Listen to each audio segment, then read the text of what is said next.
шаардын оңдойбуз деп канчалык аракет кылганыбыз менен бизде ошол убакта референдум болду, митингдер болду, андан шайлоо болду, элдердин көпчүлүгү саясатташып, элибиз бир экиге бөлүнгөндөй болуп калды да. Өтө кыйын болду.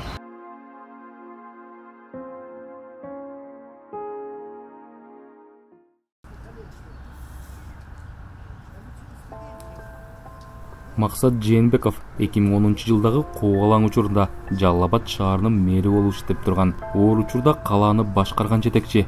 Ал мезгилди дайыма өкүнүү менен эскерет. Юн окуясынан кийин баардык күч аракет шаарда тынчтыкты орнотууга багытталганын айтат.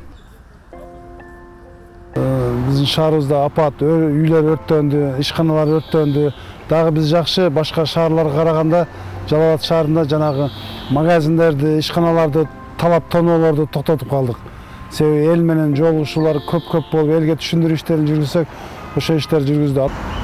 Эки элдин ортосунда уруштарды токтотуу кыйын болуп, ошолор менин эсимде калды. Бүгүнкү күндө эми жашоо элдин ордунда турбайт экен да.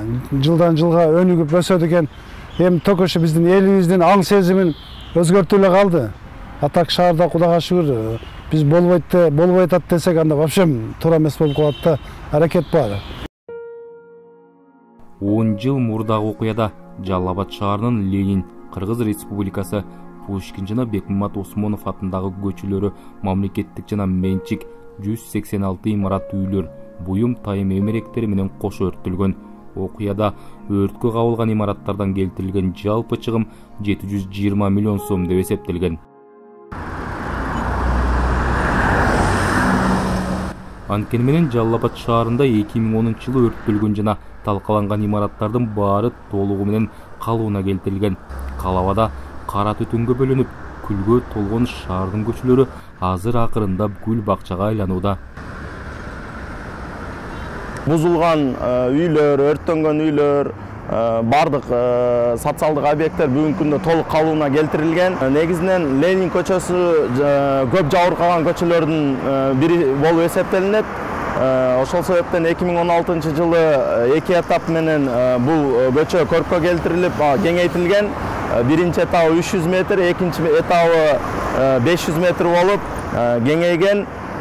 Андан сырткары биз ошо жыл сайын 2018-жылдан баштап тротуарларды төшөө, лотокторду алмаштыруу, түнкү жарыктандырууну калыбына жана мына заманбап жарыктандырууларды коюуга басым жасап келебиз. Андан сырткары өзүңүз көрүп тургандай мындай жолдордун чекесине атайын жасалган вазаларга гүлдөрдү эктирип, жаңы типтеги светофорлорду орнотуп келатабыз. Бүгүнкү күндө шаардын 3/2 бөлүгү толугу менен жаңы суу түтүкчөлөрүнө уланып, ошо бизде Европейский банк развитиянын кредитинин негизинде 7 миллионго биринчи этабы бүткөн. Буйруса мына 2018-жылы экинчи этабына баштап атабыз. Ал экинчи этабынын иштери быйылкы жылы башталат буйруса. Жалал Абад өз жаштардын шаары, анан жашыл шаар деп аталат. Ошону биз ошол тартипти карманганга аракеттебиз. 2010-жылы Жалал Абад шаарында 98 миңге жакын адам жашаары аныкталган. 10 жыл аралыгында шаарда калктын саны 20 миңге көбөйгөнүн статистикалык маалыматтар тастыктайт. Ал эми 10 жыл мурда шаардын бюджети 148 миллион сом болсо, 2020-жылы 409 миллион сомго жетти.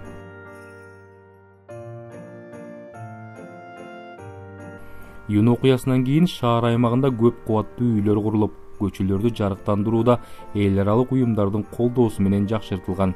Республикалык жана жергиликтүү бюджеттин эсебинен бир топ социалдык объектилер курулду. Акыркы жылдары кала бюджетинен ички жолдор оңдолуп, шаардын борбордук бөлүгүнө жөө адамдар өтүүчү жер астынан жана үстүнөн өтмөктөр салынды.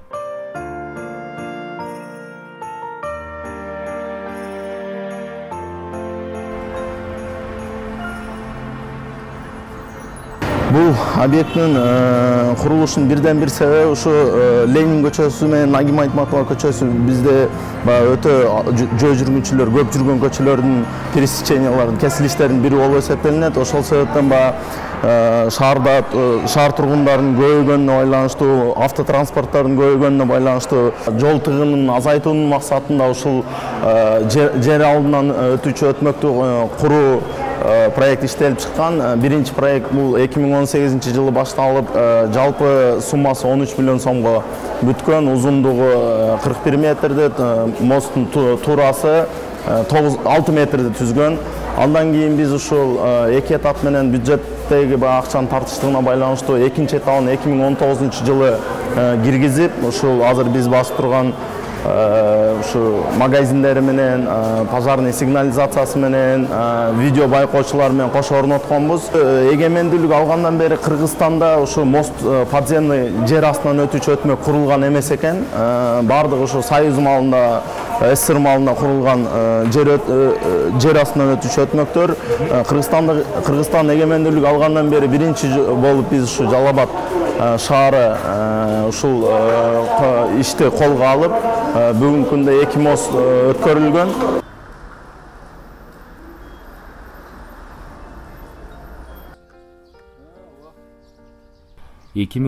жылы 35 миллион сомго реконструкциялоодон өткөн шаардагы Курманбек стадиону Кыргызстандагы эл аралык стандартка жооп берген шарты жакшы жалгыз спорт аянтчасы болуп калды.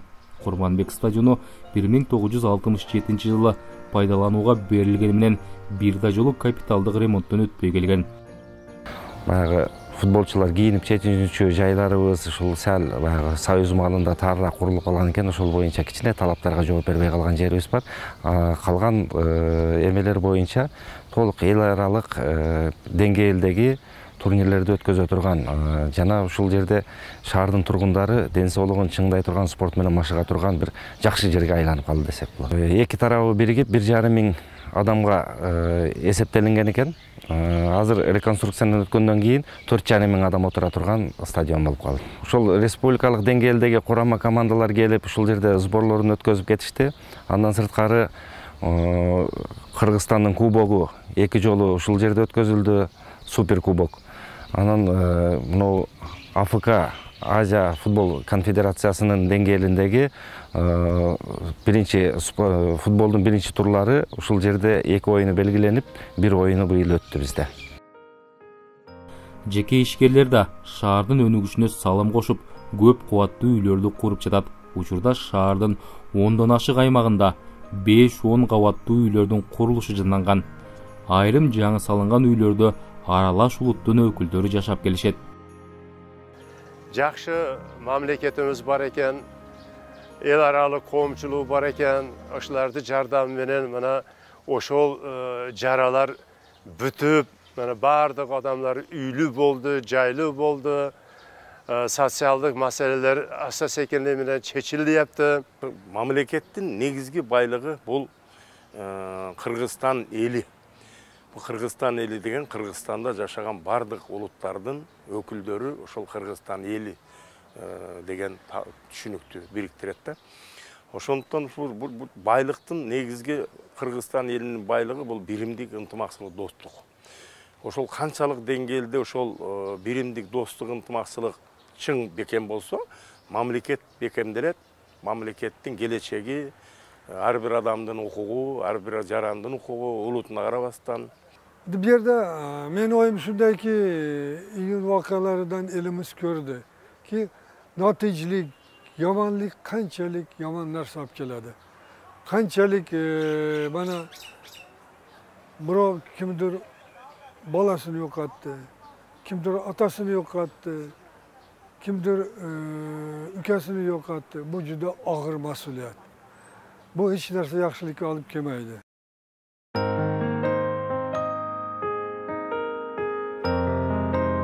Он жыл мурдагы кандуу окуялар шаардыктардын эсинде, бирок ал туурасында кеп кылгылары эстегилер келбейт.